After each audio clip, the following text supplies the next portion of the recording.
And Metro County on edge after a pair of inmates escaped. They stabbed a correctional officer in the process. Since they escaped early this morning, one of those inmates has now been found and is back in custody. I'm Lauren Halifax. And I'm John Holt. One remains on the run, and developing tonight, Homeland Security and the U.S. Marshals are now involved in the manhunt centered on Richmond.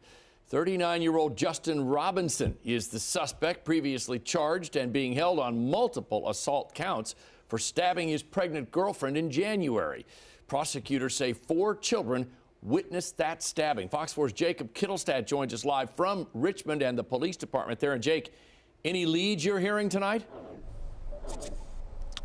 Well, a lot of tips have been called in, John, but no breakthroughs so far. The most concrete tip came early. We're talking 2:45 a.m. with a potential sighting near the heart of town here in Richmond, and that means that neighbors around here are pretty nervous.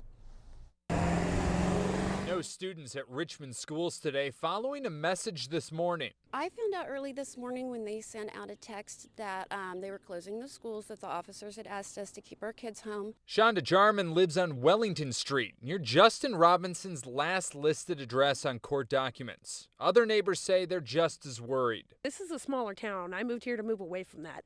That makes me concerned because now my kids come home from school later. I can't let them out because I'm like, do I need to carry a gun with me in case he comes up to try to stab me? I'm like, that's a concern. Last charge, what we were holding for was stabbing his girlfriend who was pregnant in the stomach.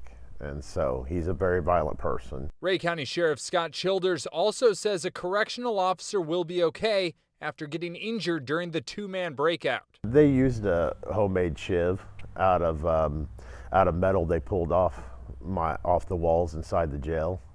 And you know, we were fortunate because the metal is so cheap that when they went to stab, it just basically bent.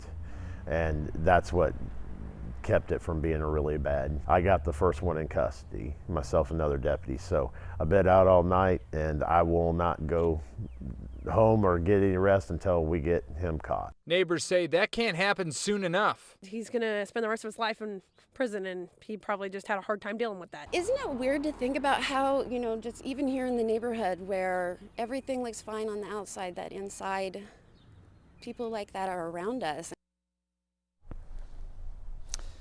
Now, on your screen is a hotline number for this specific manhunt, and authorities are asking the public that if they see anything, or specifically if they have contact with this suspect, call that number on your screen.